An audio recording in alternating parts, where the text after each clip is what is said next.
In back of the house there was a creek that ran heavy even in the dry season.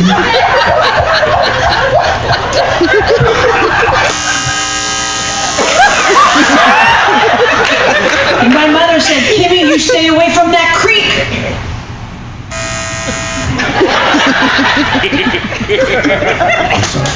And I did. I'd sit at the top of the hill and I'd watch the creek run and listen to it call to me to come play. Come play! And I'd watch as wisps of mist would rise up and dissipate into the trees.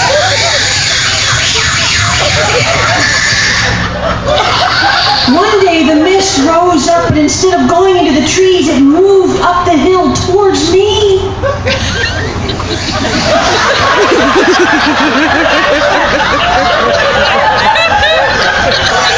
Something came over me and I ran into it.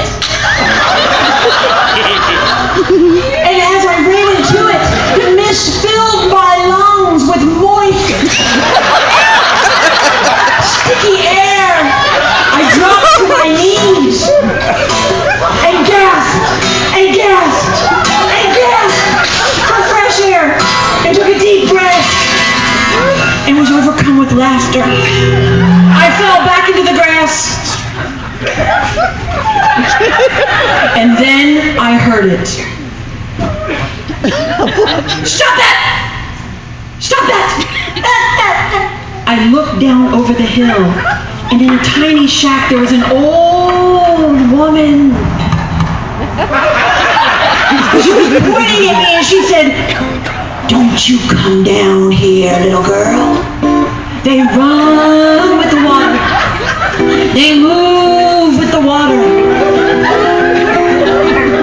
She said, "You should not laugh at things you do not know about. Now get back to your house and don't come down here anymore." I got up and I ran with everything that was in me up the hill, across the yard, to the back porch. I ran and I ran and I ran. She started running to the back porch. She ran to the Maserati. She ran to the Porsche. She ran and ran and ran and ran and ran till she stopped. I got into the kitchen and my mother looked at me and she said, "Girl, what is wrong with you?" She said, "You look like you've seen a ghost."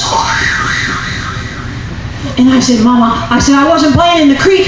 I wasn't doing anything that you told me I shouldn't. I said, I was just standing there and this mist came up towards me and then this old woman came out and she yelled at me and this is what she said. She said, they run with the water. They move with the water." And my mama said, "Oh, that's an old wives' tale. They say that ghosts hover over the water and soak up the moisture so they can appear more solid than the air."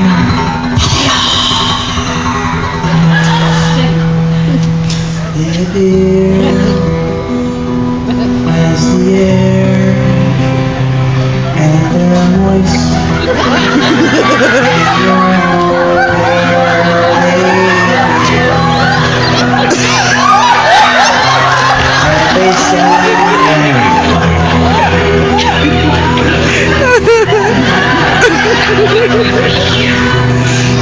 That night, when I laid in my bedroom, a thin white sheet pulled up to my neck. I could hear the crickets.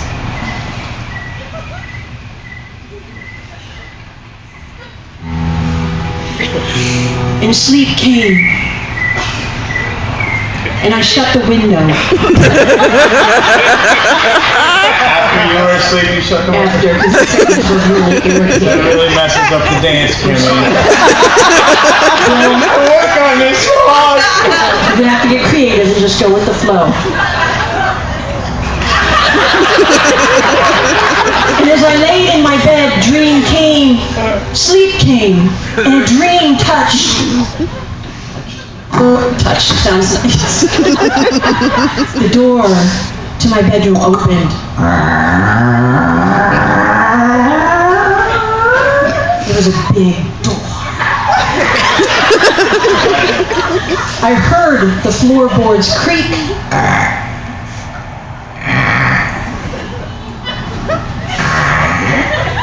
They had tacos for lunch.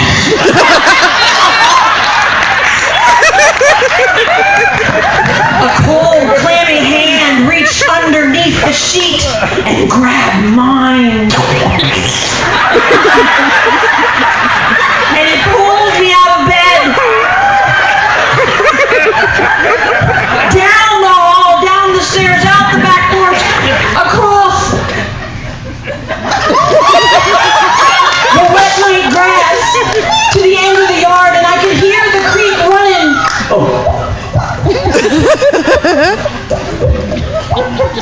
And that clammy hand pulled me down to the creek, and when our feet hit it, it went still like glass. Still. And wisps of mist rose up in front of me. And there in front of me was a little girl with long black hair.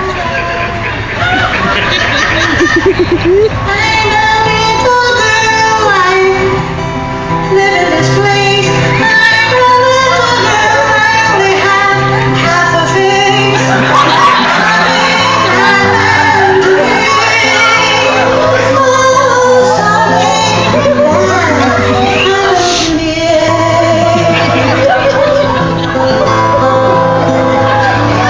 And she reached out her hand towards me and she said,